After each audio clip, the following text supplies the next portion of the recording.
They cannot get Kashmir. Whether they try for 1,000 years, it's not going to become Pakistan. I thought they had realized this, but I was wrong. They think that divide of Hindus and Muslims. I'm sure our nation realizes today that these enemies are also adding to that wound. Let's not give in to them. Let's fight them out. With one voice, we have said this. After 35 years, I heard people of Kashmir coming out, people of Jammu coming out, who have never come out. There was no political call from any party. They came out, whether it was scandals, whether it was slogans against neighbor. They didn't hesitate. They said, no, this is not acceptable to us. Enough is enough. Who should make up his mind about this? I am not going to suggest to him. He doesn't need my suggestions. He is the master of the game today. He is responsible for security and well-being of every Indian. Can you imagine? Elected chief minister is not part of the security system. Isn't that unfortunate? Blood was spilled once again on Kashmir soil on April 22nd when armed terrorists walked out of the woods and killed 26 tourists, including a local horseman. The attack was aimed at provoking a communal backlash. The terrorists checked the religion of the tourists before aiming their guns. The response from Jammu and Kashmir was very heartwarming. However, the attack has also brought India and Pakistan to a military flashpoint. To discuss this and more, I'm joined by National Conference President Dr. Farooq Abdullah, who has also thrice served as the Chief Minister of Jammu and Kashmir. Thank you, Dr. Abdullah, for taking time out to speak to the Quint. Thank you, Virender. Thank you very much for calling me on your channel. Dr. Abdullah, the Jammu and Kashmir Assembly held a special session and spoke in one voice. Chief Minister Omar Abdullah, who is also your son, spoke quite emotionally, and from what I know, it's not very often that he gets emotional. He read out the names of all the 26 victims and said he did not want to see the tourists going back in coffins. You know, you have been chief minister, you have seen the bloody violence of the 90s, and we are now in 2025. But Pahalgam seems to be different. What, Dr. Abdullah, were your first thoughts and feelings when you heard about what happened in Pahalgam, when you saw the photograph of this young bride sitting next to the lifeless body of a husband she had married less than a week prior? I was in complete shock. I couldn't believe this could happen after so many years. I thought things had come to a point where probably normalcy is returning. I thought probably now those people who are perpetrators of this violences that have been taking place in the state for so many years now, 3 decades, I thought this is now worn out. But I was wrong. I always advocated talks. I was the strongest advocate of talk with that nation. Even when people in India really pointed fingers on me, I thought we should talk to them and find a final friendship to go on. Because neighbors have to live in peace. And that is what Bajpayee said when I was the chief minister near the border of Pakistan. I thought they had now realized that enough is enough. And believe me, I could not sleep. I could not think what must have been going in the minds of not only that lady who lost her husband, but just married, that naval officer, hardly 3 days before, or that child that was sitting on the body of his father, full of blood. I said, where is that humanity? Have we become animals? What's happened to us? All sanity is gone. They cannot get Kashmir. Whether they try for 1,000 years, it's not going to become Pakistan. I thought they realized this, but I was wrong. You're also quite There emotional. are still people there who think by doing these methods, they can change the course of history. They think that divide of Hindus and Muslims, which has been going on for the last 10 years, will further increase. I'm sure our nation realizes today that these enemies are also adding to that wound. Let's not give in to them. Let's fight them out. With one voice, we have said this. After 35 years, I heard people of Kashmir coming out, people of Jammu coming out, who have never come out. There was no political call from any party. They came out, whether it was scandals, whether it was slogans against the neighbor. Tiranga Yatra. They didn't I've never hesitate. seen a Tiranga Yatra in And they Kashmir. didn't hesitate. They didn't hesitate. They said, no, this is not acceptable to us. Enough is enough. Dr. Abdullah, you're sounding angry, you're also sounding emotional, and I can understand the pain. I mean, you're referring to it as a wound. Did you that day feel like the bullet had hit your chest?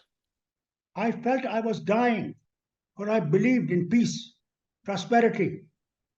What do we want? We don't want that country. We don't want anything from that country. We want to live in peace and harmony and grow. How long are we going to remain poor, helpless? Dr. Are they Abdullah, not poor? They're miserably poorer than us. Yet they're handlers there who themselves enjoy great enjoyments. Use those fellows to commit such ghastly attacks. Dr. Abdullah, the Pahalgam attack was the biggest after the one in Pulwama in 2019. It was also the first large-scale attack after the revocation of Article 370. I mean, I've not seen civilians being targeted in such a manner and in such large numbers. Omar Abdullah today, and he's not in charge of security, I think I need to underline that point. He took responsibility because he's also the tourism minister, and he said that he could not ensure the safe return of the tourists. But let me ask you, what about the abject failure of the security and intelligence agencies? Where do you think that buck stops? Does it stop at the door of the Lieutenant Governor? Does it stop at the door of the Union Home Minister Amit Shah? Or does it stop at both their doors? Harinder, this is not the time to lay the blames. If we start pointing fingers at people, we lose the main battle that we are fighting of united India, united people, to get rid of terrorism once for all. If I lay blame on the Lieutenant Governor, or I lay blame on the security forces, or if I lay blame on the Home Minister, I'm going to be making a biggest mistake. I don't want to make that mistake. Time will come when we have overcome this tragedy and we have overcome the battle that probably will rage. I do not know. It is after that we'll sit down and see where we went wrong and why we went wrong and what should have been done and what should not have been done. That is the honest opinion I tell you. Dr. Abdullah, I've always asked you direct questions and you have never minced your words, whenever you've answered my questions. After the Mumbai attacks in I remember. 2008, I remember. the Chief Minister and the Home Minister were both changed. In that context, I was asking you about, where do you think the buck stops? I'll tell you why it's important, because unless we fix accountability, we are not preparing ourselves for the next attack. Harinder, this should be the Prime Minister who should make up his mind about this. I am not going to suggest to him. He doesn't need my suggestions. He is the master of the game today. He is responsible for security and well-being of every Indian, whatever his religion, whatever his language, whatever his province or place that he comes from. He has to protect us all. Therefore, for him to take such steps. Dr. Abdullah, it was very heartwarming. Kashmiriyat was in full display after the Pahalgam attack. You know, it was the ordinary Kashmiri that just rose to the occasion. We saw the injured being taken on the shoulders of the local guides. We saw people opening their homes, their hotels, the mosques, everything was done. I did not see this in the 90s when the Kashmiri Pandits, for example, were targeted and had to migrate. You will recall those days. Can you help me understand what has changed? What changed this time? You know, when that Pandits affair happened, it was the Kashmiris who were totally frightened. The guns were pointing at them. They were, they were completely in a sort of a daze. They couldn't protect themselves. How could they protect others? But today, after 35 years, they rose to the occasion because they saw the change that has taken place in 35 years. And they did not want to go back to 90s. They rose up. You know, there were 1,100 tourists at that place. 26 only died. The rest were saved by those other Kashmiri, whether it was horseman, whether it was a tea wala, whether he was a man who was selling golgappas or something. They hit them at the cost of their own lives. Does not that show Harinder change? Because I and you have seen the miserable times. But I'm also appalled that there was not a single person in uniform anywhere near that meadow. Where I know. We all know. Last year there were 2 army camps there. This year, what happened? Why were they not there? Why was now nobody on that 5 kilometers range where people either walk or use small ponies? It's a big question. Every Indian will ask this. Time will come, and those responsible will have to answer. This will not be forgotten. They will be taken to task. do you have an answer for this question, Dr. Abdullah? I mean, the complacency is shocking. I think every Indian feels today the same. We're all in the same camp. There's no difference between you and me or anybody else. But today, our battle is different. We cannot divide ourselves on anything other than what is the future of destroying terrorism. Most important is to destroy terror forever, that it never occurs. No woman loses her husband. No daughter loses her father. No son loses her father or mother. We've had enough of this. You have seen this. We have had enough. More than enough. And I think time has come. Well, let's move forward. How do we get rid of terrorism? That is the question today. Every Indian is asking.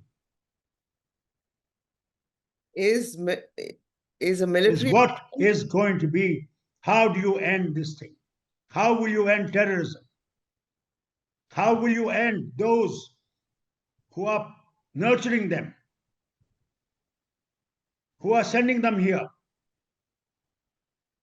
for one purpose only, to divide us in the nation itself? You said that Prime Minister Modi is the master of the game. He has said he will hunt the perpetrators down to the ends of the earth. I mean, the government has announced several diplomatic measures, including putting the Indus Water Treaty in abeyance. I believe they're also preparing, the government is preparing for a military response. But is that possible today between two nuclear neighbors, especially when Pakistan is given to nuclear blackmail? How do you engage militarily without the risk of upping the escalatory ladder? It's a very tough way forward. It's a mighty task, mighty task. That is why government of India is trying to take nations who have faced terrorism before and know what terrorism is, taking them on board. We have to take world on board. We have China on our border. Total friendship with Pakistan. Let's not ignore it. Our territory, number of thousands of kilometers is under them. We have to take that also into account. It's not an easy job for the Prime Minister today. He has a very heavy thing on his head. He has to find a solution whereby he can hit the terrorist and yet protect the people and their lives. Not a small task. It's not a small task because the counter damage will be extensive. We should be ready for it. If that is a mistake, it's not easy. But I'm sure the world realizes what we are facing today. Are you saying we should be ready for war? I do not know. A decision will be of the Prime Minister. It's his decision. He'll have to weigh all these things. It's not an easy chair, not an easy crown that he wears. He will also. Very difficult crown. It's not an easy crown that the Prime Minister wears. I know. As Chief Minister, I know. When decisions had to be taken, sometimes very painful decisions had to be taken. For example? Many easy now. What will I tell you now? So much so that we won in complete terrorism. We couldn't move out. Look at the difference it made. You saw yourself when 2002 elections took place. All parties were on ground. All flags were flying on ground. That change had come. Now massive change has come in 35 years. That no one in Kashmir or Jammu or rest of India will stand by terrorism that has taken place. Dr. Abdullah, old women, young women, with candles in their hands, small children in their laps, marched to tell our neighbor, enough. We want to live in peace and harmony. We want to grow. They're stopping our growth. They're stopping our livelihood. They're stopping our lives. What are they going to get? Is Kashmir going to join them? Not going to be. I think when will they realize this? It's not going to happen. When? In fact, what was evident on the streets this time in Jammu and Kashmir was the anti-Pakistan sentiment. You saw it. Harinder, you've been in Kashmir for years. You walked every mile everywhere with bombs coming over your head. You have never seen what you saw today Can you believe that this is the same Kashmir that was in 90? What a change. We're talking military options. May I point out that we've already had 2 surgical strikes that the Narendra Modi government took political ownership of, one after Uri and one after the attack in Pulwama. Balakot was the last one. Yes, that was the second, Balakot. Yes. This, after 2 surgical strikes, we've still had infiltrators walk in across the line of control and kill innocent civilians in Pahalgam. Pakistan, how are we Not going talking to? of innocent civilians. How many of our soldiers Yes, Pulwama and was. officers have lost our lives, not only Pulwama, in Poonch, in Rajouri, in other parts of this, just recently in Udhampur, a young soldier from West Bengal. When I saw that old man of his father on the bed and mother old, tears rolled down my eye. I said, my God, are we such inhuman? Such inhuman we are. And if they say they are Muslims, I don't believe they are Muslims. They have not read Quran. But its Lord says openly, one innocent killing, you have killed humanity. I don't think they know Islam. They are devils in the garb of Islam. I'm sure you heard the speech of General Munir, the Pakistani army chief. General Mir. General, yes. Yes. Asim Munir, his name is Yes. Dr. General Asim Munir. Yes. I mean, he not only endorsed the 2-nation theory, he made it very clear in no uncertain terms that Kashmir was, is, and continues to remain their jugular vein. How do you reign in Pakistan? Not only did he say, he said another thing also. 2-nation theory. Yes, I To refer to. General Mir, I would like to say through your program, was East Pakistan not Muslim? Did they not harbor Islam? What was the reason? If Islam was the uniting factor, then why did they fight against Pakistan? Why did they leave Pakistan and became Bangladesh? The gentleman should answer that. It is not India which they blame that India gave them that freedom. No. It was Mukta Bani or something like that, their local people who stood against them and said, enough is enough. We're not part of you. Mukti Vaini. India only helped in the end. It was their fight. Therefore, if he says this 2-nation theory and all this, I remind him of East Pakistan. Dr. Abdullah, in the special session that was called, and everybody spoke in one voice, the Chief Minister, Omar Abdullah, also said that he doesn't have the face at this point to seek the restoration of statehood. And he cannot do it, on the bodies of 26 lives. But given the way that Jammu and Kashmir has responded, given the solidarity that the Kashmiris have shown, given the unity, given the slogans, given, they've defeated this Hindu-Muslim ideology on the streets today.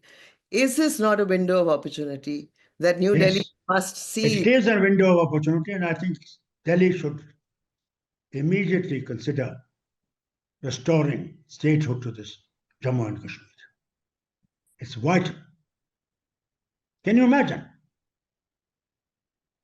Elected chief minister is not part of the security system. I was the chief minister who started unified command so that all intelligence could be pulled in. And the 15th Corps General and the 16th Corps General were looking after this because all the intelligence was pooled in, and then decision was taken what to do. That's how we won the situation, and 2002 changed the whole thing. Today, Chief Minister is not consulted. Only last time, when this happened, and the Home Minister rang Umar and said, we have to meet. And then the security meeting, Umar attended. Isn't that unfortunate? Elected government, not in charge of it. I think Delhi should relook into this. Is it and should rapidly look into this. You're saying a very important thing, that this window of opportunity should not be squandered, that statehood should be restored at the earliest. Correct. Absolutely right. So in some ways, you are saying, I mean, you're differing with what Omar Abdullah said in the assembly. Omar Abdullah has different responsibility. He doesn't want the 26 lives to be ignored and say statehood. I'm proud of him that he took that stand. But I, talking to you, feel that is vital. Don't waste time. Move fast. Yes, because we saw the unity on the street. Exactly. Not only there, you should see in Jammu. I'm talking Jammu and Kashmir. And Jammu and Kashmir and even Ladakh, which is now not part of the state, Union Territory. They also marched against what they did. Dr. Abdullah, you know, the security forces are trying to hunt down the terrorists who are responsible for Pahalgam, and it is their job to do that. But in the process, they're cracking down. We somewhere have returned to what I used to witness in the 90s, cordon and search operations. You know, houses have been blown up. 7 houses have been blown up, even though, as far as we know, only 2 local militants were involved in Pahalgam. Mehbooba Mufti used the word collective punishment. The Kashmiris should not be put through collective punishment. Do you agree? I think today this is not required. You're going to cause more problems. If my son takes that line, am I responsible? Is my wife responsible? Is my daughter responsible? And you punish just because that man has become a militant.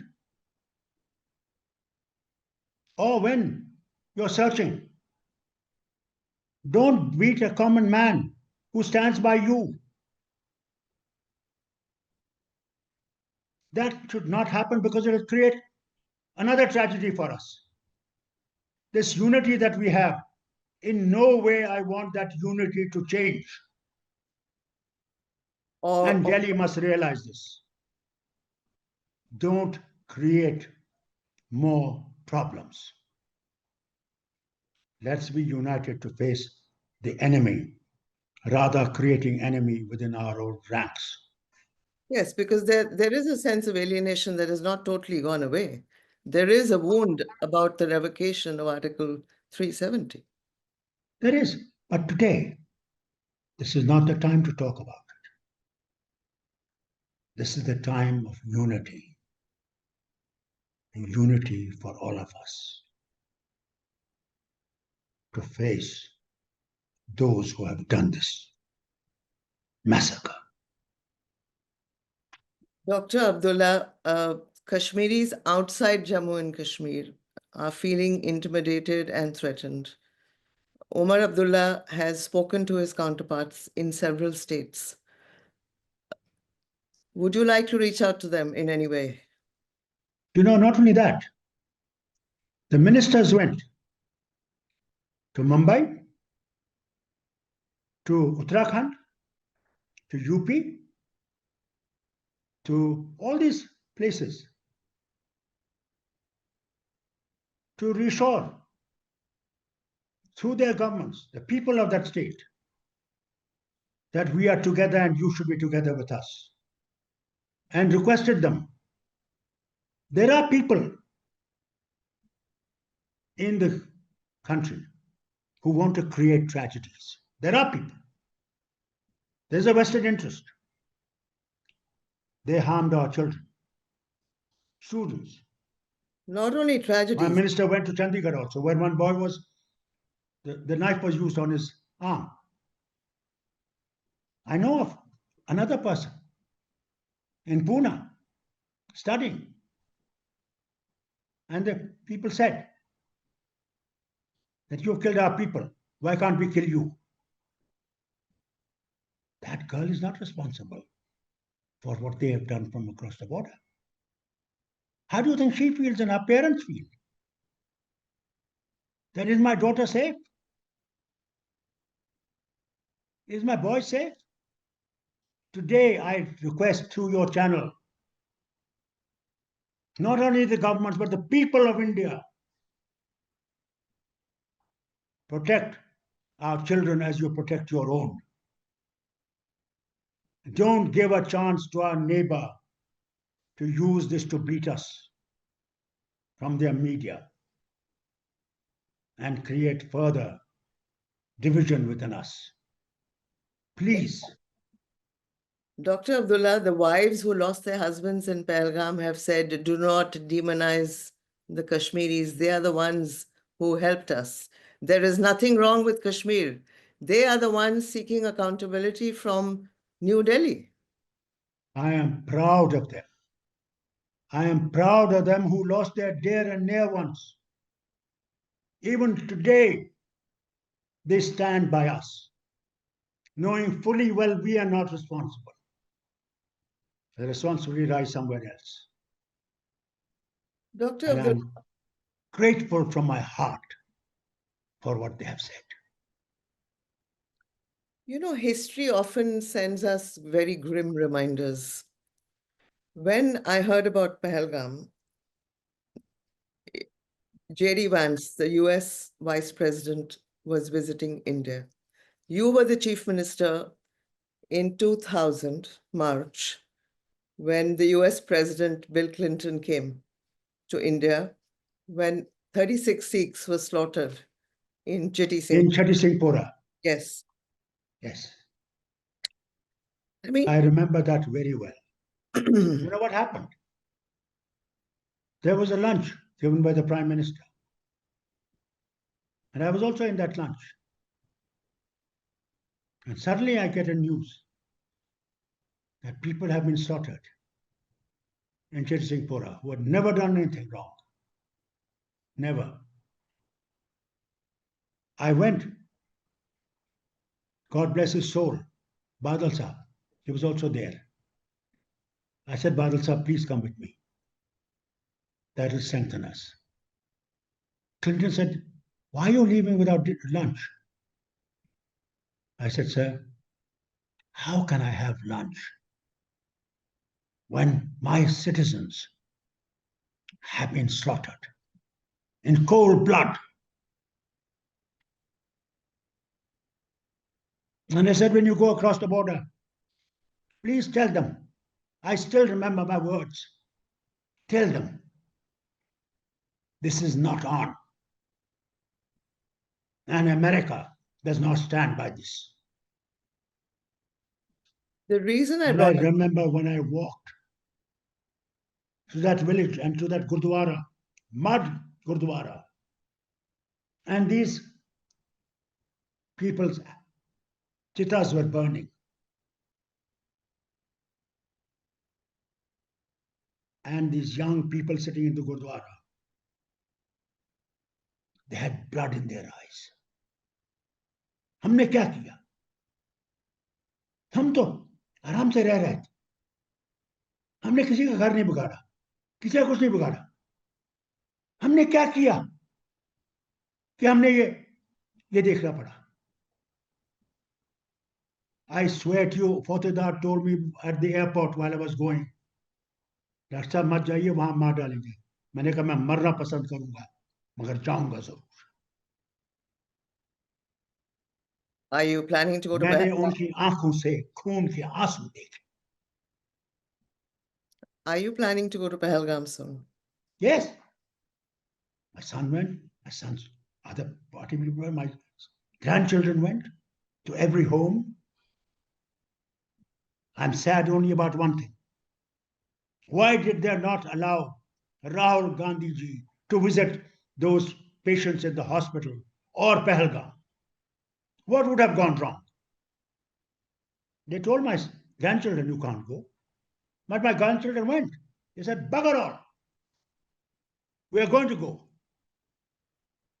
We're going to meet people. We're going to go to family जिसको शहीद किया और उसके घर भी गए जिसने 11 आदमियों को बचाया. I felt sad.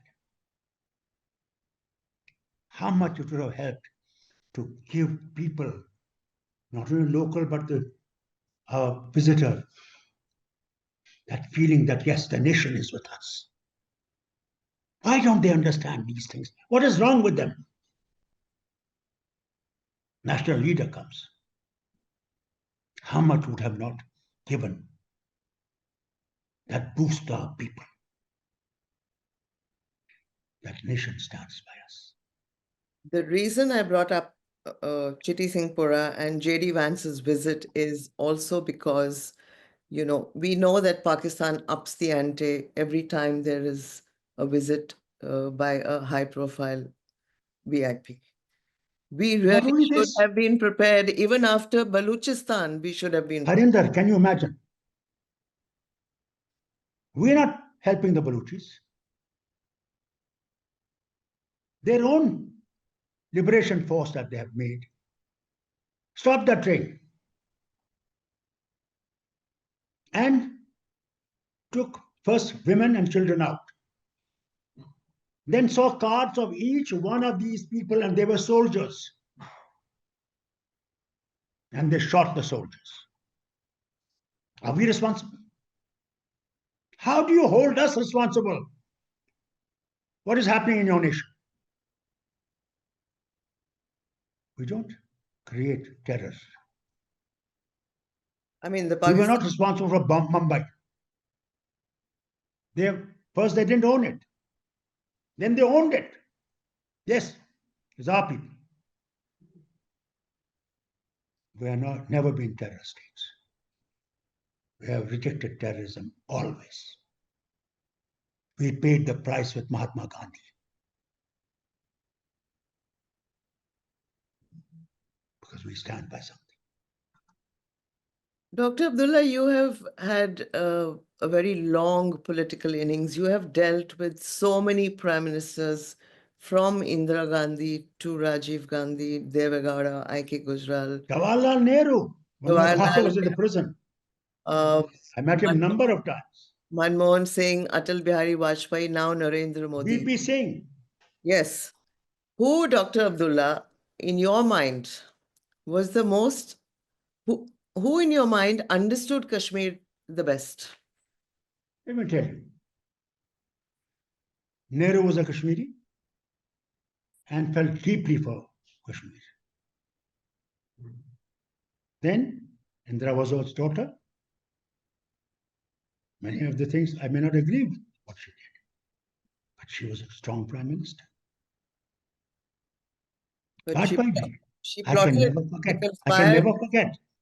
she conspired against Of all prime ministers on the border at Kandahar, when I was chief minister, said to them openly, friends can be changed.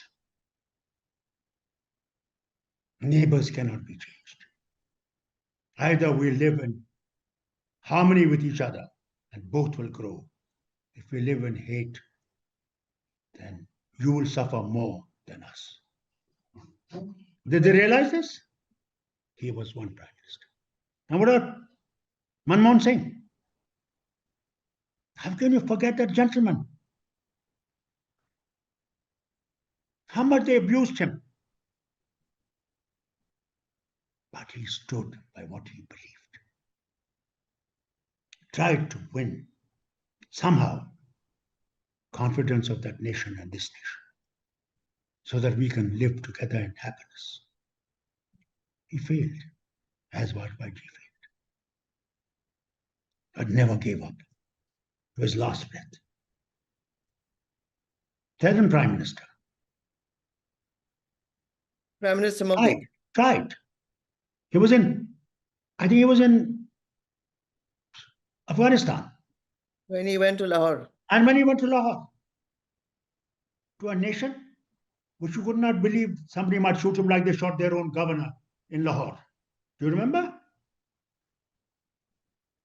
There you can't understand who's rogue and who's not rogue. It's not known. But he went, sat with Nawaz Sharif's mother, wife, family, hoping the future will be better. Called him to Delhi when he was sworn in for the first time. What was the effect? They locked up Nawaz Sharif. If it was not Saudi Arabia that would have freed him, they'd have slaughtered him also like they killed Bhutto and his daughter. That's the history of Pakistan. The history is the first Prime Minister also was killed. That's their history. They tried. They tried like anything, but unfortunately failed. You're heading the national conference, which is in power in Jammu and Kashmir. If Narendra Modi picks up the phone and talks to you and asks you what should be done next, what would you say to him? Harinder, that's a very difficult question. If he calls me, I will talk to him frankly, which I can't tell you on this channel. And we'll try. That India's pride must remain. Indian people's pride must remain.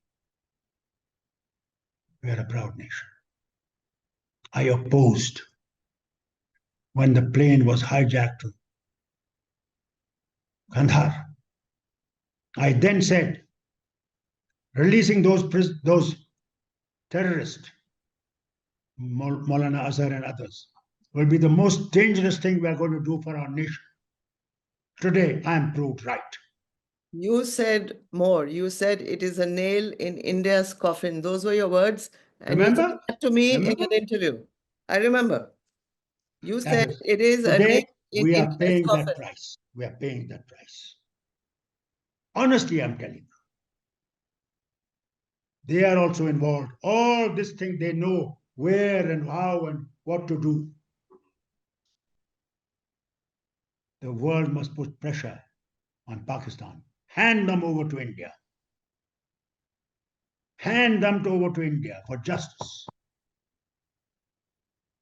We will put them before the Supreme Court. Let them speak for their justice, and we'll speak what they did. That Supreme Court decide. In some ways, Pahalgam punctured this narrative about a Naya Kashmir, you know, that was being propagated by New Delhi. That, you know, bloodshed has stopped, 370 ke baad sab theek ho jayega.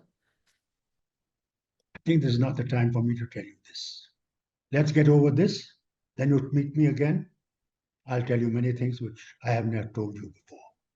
Before I thank you and before I let you go, since you referred to Kandahar, may I ask you about the book authored by the former Raw Chief A.S. Dulat? The book is dedicated almost to, you know, his relationship with you, how much he values you as a friend, how valuable you are to Kashmir. Yet in that book, he alleges that you were willing to help New Delhi to abrogate Article 370 That paragraph is in a chapter titled The Abrogation and Its Aftermath. I think He's it's about 28th chapter or something like that. page number 208, sir. Yes. What would you like to I say? would say what Queen Elizabeth said when Meghan and her husband wrote a book. What did she say? She said, it's what they have said. My story may be different. Therefore, I'd like to say to you and through you to Dullat, he has done a great disservice to my friendship. I never said to him that we will join BJP. I never said to him that I'll help in abrogation of Article 370. Rather, I told him, I wish they had discussed with us and we would have told them what would be the repercussions of abrogating Article 370. Abrogating Article 370, they said, it will finish terrorism. Has it? Put your hand on your heart and say, has it? Pahalgam is a testimony to the fact that it hasn't. Then, beyond that, don't ask me. And I thank you once again, Dr. Abdullah, for speaking to the Quint. Thank you. God bless you. God bless you.